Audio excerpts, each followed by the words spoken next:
I remember Viktor Frank, who's in the concentration camps in Dachau and Auschwitz, and he was very curious to see what is it that make a person being alive and not wanting to commit suicide or to stay strong in the middle of such a hardship. And he realized that the person had a meaning. So this is what somehow in our materialistic and shallow society is being lost. That's why people have a lot of like depression is rampant, anxiety. Why? Because people's life don't have meaning. I create clear thinking and decisive leaders who can amplify their influence. Contact me to find out how I can help you or your organisation. And today our guest is Mónica Esgueva. How are you doing? Very well. Very happy to be here with you today, Judith. Brilliant. And I'm good to see you too. Do you have like a favourite singer or something like that? I would say that my favorite songs are all classical music. So I'm more into that nowadays, and meditation music that kind of rises my vibration and calms me down. That's what I enjoy more these days. That makes sense. I was just thinking about how when we're younger, we spend so much time listening to music, but somehow as we grow older, it gets squeezed out. And when you're young, you'd never think you'd ever reach a point where you didn't know what was the most popular song, or just funny how things change. Yeah.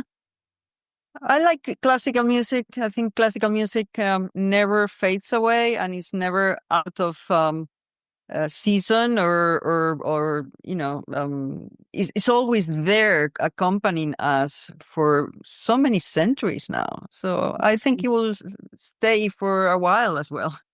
Yeah. All right, then. So tell us a bit about you, Mónica. You've had quite the life. You've been an economist for Prada, and Yes. then you was in Paris for INSEAD, and then you was a Yes. semi-professional tennis player, and then you got a medal in athletics. So I think it would be really good to start to unpick that. Tell us what it was like working for Prada. I was working for Prada in London, and it was more than anything an administrative kind of work, but I get to meet a lot of celebrities, I would say. And then you see the different personalities, which is always interesting. I always liked observing people and going into what is going on behind scenes and how they think and how they act. Not just celebrities, but people in general. So it was very interesting from that point of view. So you was an economist for Prada. I didn't realize that they had those type of roles. Well, at that time I was in an administrative work, so I wasn't really using my skills as an economist. That was afterwards when I moved to Paris and I worked for INSEAD, the International Business School. Then I could use those skills. Okay. So when did you become a semi-professional tennis player? I was a tennis player when I was younger. So I started when I was 10, and I had to stop doing it when I was 15. I was in the national team at the time, but I had to stop because I had a problem with my spine. And tennis is not the most balanced kind of sport. So it does affect your back. And I had problems with that. So I had to quit. And it was okay because I didn't enjoy it so much. I was good at it, but I didn't enjoy it so much. It's a sport that will take a toll on you. It's very strenuous, and you have a lot. It's very demanding in terms of your mind and your focus. And at that time, we didn't have such good psychologists that will work with people in sports. So it did take a toll on me. So I wasn't unhappy about leaving that behind. Okay. So tell me how you decide. Why did you decide to go to India and Nepal to tutor with Tibetan Lamas, including the Dalai Lama? Tell me how did you make that decision, and how long you were there, and what did you learn? Well, it was part of, I guess it was part of my journey. And I went to the north of India, to Dharamsala, which is at the feet of the Himalayas, where many lamas and Tibetans are in exile, as well as the Dalai Lama. And I went there to do some research for a book I wanted to write about the Tibetans in exile. And I went there for 3 weeks. And it turned out that for several reasons out of my control, I missed my flight home. So I decided to stay for 3 months. And that changed my life. Not because what I saw with them or what I learned with them was very different from what I already had in my heart. It was a sort of a resonance, and what they taught was really inside of me already. But when I went back home, which was Paris at the time, I realized I could not go on with my life the way it was, or with my former life. So I wanted to, and I needed to do some changes because I wanted to be of benefit to the world. And I thought that with the work I was doing, I was not doing that. So that's really the trigger of my change. And then I decided to get some training in psychology and coaching, the hypnosis, and so many other branches related to psychology and coaching. And then at the same time, I decided that it was good for me to learn about meditation and how the mind works from the Eastern point of view. So I went back to Nepal and India to keep studying with the Tibetan Lamas for 10 years. So it was 3 months at a time. So every year I will go for 3 months and I will study, I will do spiritual and meditation retreats. And I will combine both sides, the Western and the Eastern mindsets. And so in a way, I guess I'm a little bit of a bridge between the East and the West. Brilliant, thank you. So how does someone go from surface level mindfulness into something which is more transformative? Well, I think it has to do with commitment. So Mm. if we want to know a little bit about it, have a little bit of information, we are in the era of information, everything is at hand. We have so much information that we cannot digest it. But then if you want to go deeper, you need to be committed to it. So it's not just about information, but turning that information into knowledge.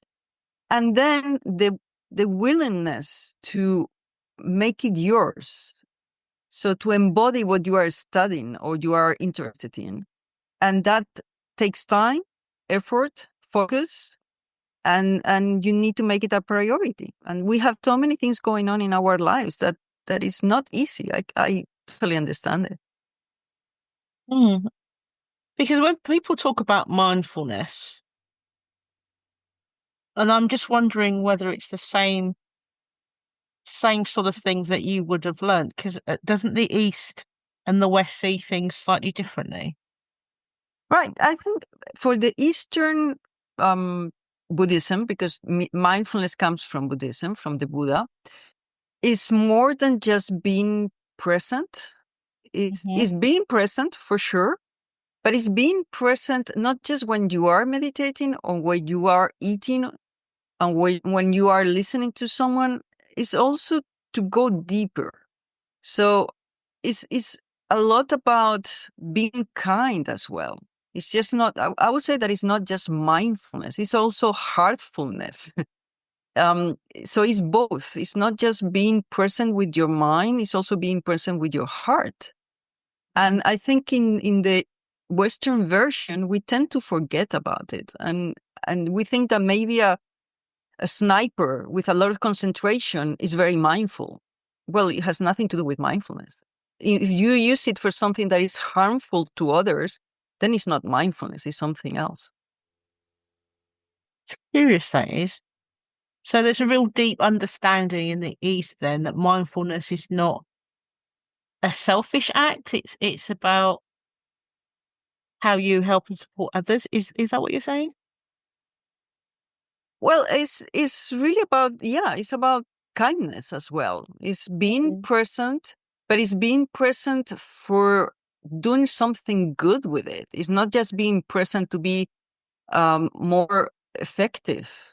Yes, being more effective and having more performance are side effects, but this is not what you're looking for. So it's the same thing. It's like, it's not just to be calm. Yes, you're going to be much calmer, but what you're looking for is to be very present with everything that is going on in your mind and is going on outside. So you can use it for the good of everybody, including yourself. Mm. So you've written a book called The 7 Levels of Wisdom. Tell me about that. What are the 7 levels? Well, it will take us a long time to go into that, but I would say that the levels of wisdom what I try to give in my book is a map of our inner development. So I think we think that in our society, the maximum aspiration is to be successful. So whether it is having a lot of money or going higher in status or more power or more belongings or possessions or whatever it is. But this is the maximum aspiration in our society. And what I put on the table in this, when I wrote this book, is there is more to life than just success. So it's looking for meaning in your life. It's looking for how can I be of benefit to others, seeing that we are all interrelated. And if on the way to success, you hurt others, you take advantage of others, or you are in the middle, you are with chronic stress, then it's not worth it. So it's really about how can I progress internally? And you don't need to be an ascetic. Like, how can I live a life of purpose where I can see that we are all interconnected? So whatever I do to you, I'm doing it to myself somehow.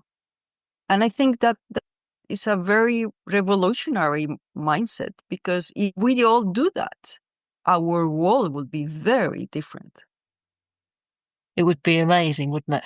Yeah, absolutely. Mm. And I think we have to go towards that. So success is not enough. Material success is not enough. And most of the times, if not all, you pay a hefty price for it. It's not for free. Mm. Yes. Okay. So how do we integrate that kind of ancient Eastern wisdom with modern Western thinking?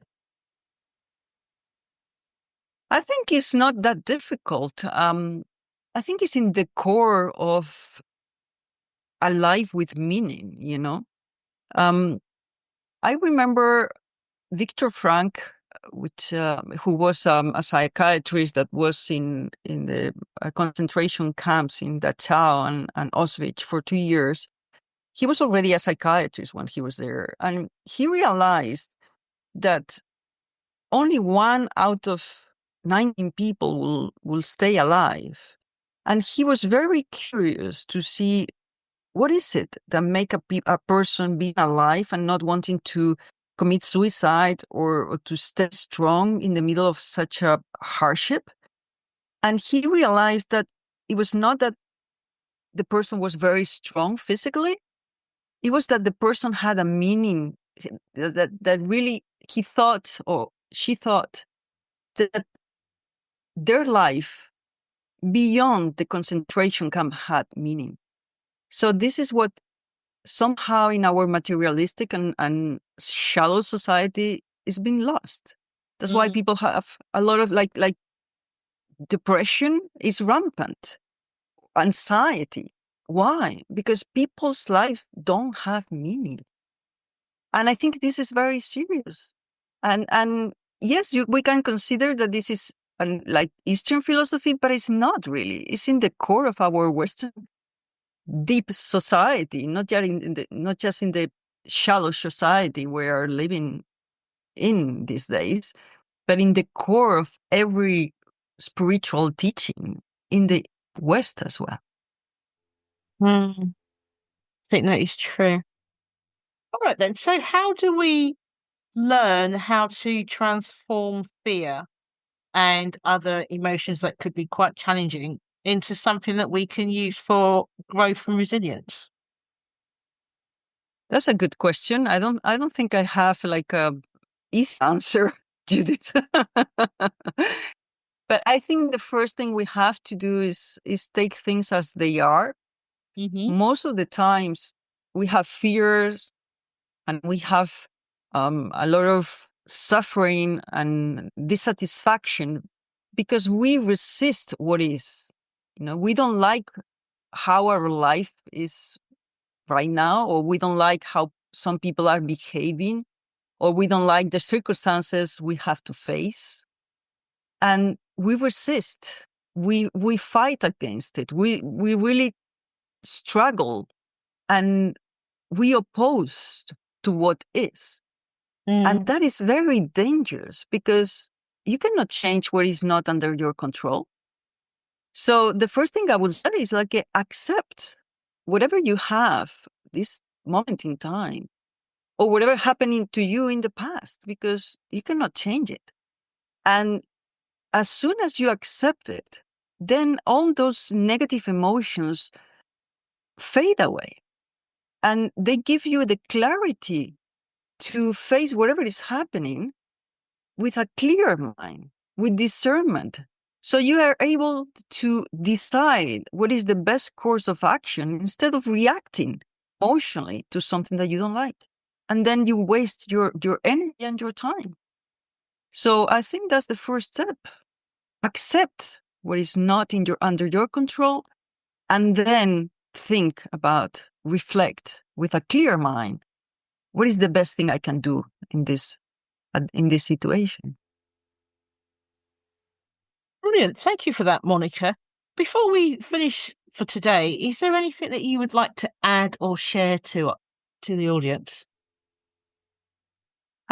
Maybe just a little bit going deeper into what we just talked about is find the meaning of your life.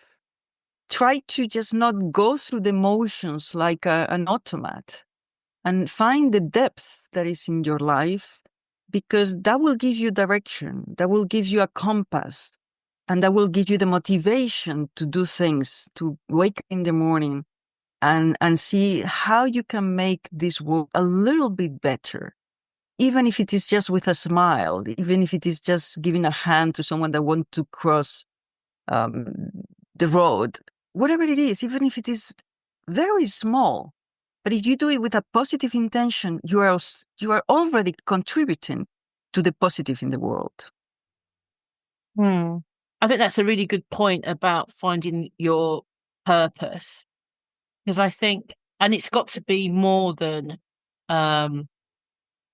just work, whether that's working for yourself or working for somebody else. It's almost like, what's the point of you? Because I think it's really important that we all search for meaning. Absolutely. And I think we all need to know what's our overriding mission in this world. Yes, absolutely. And think about whatever you plant today is what you are going to reap tomorrow. It may not be through the same people you're helping, but someone else will help you. And it's so satisfying to know that you are doing something good for the world. I think that there's very, very few things will give you that kind of fulfillment in life. Brilliant. Yeah, very true. Monica, thank you so much for coming on the show. Thank you so much for having me, Judith. You're welcome. And thank you out there for tuning into the Maverick Paradox podcast. I'm Judith Germain, your host, and I hope you've enjoyed today's conversation. The Maverick Paradox magazine.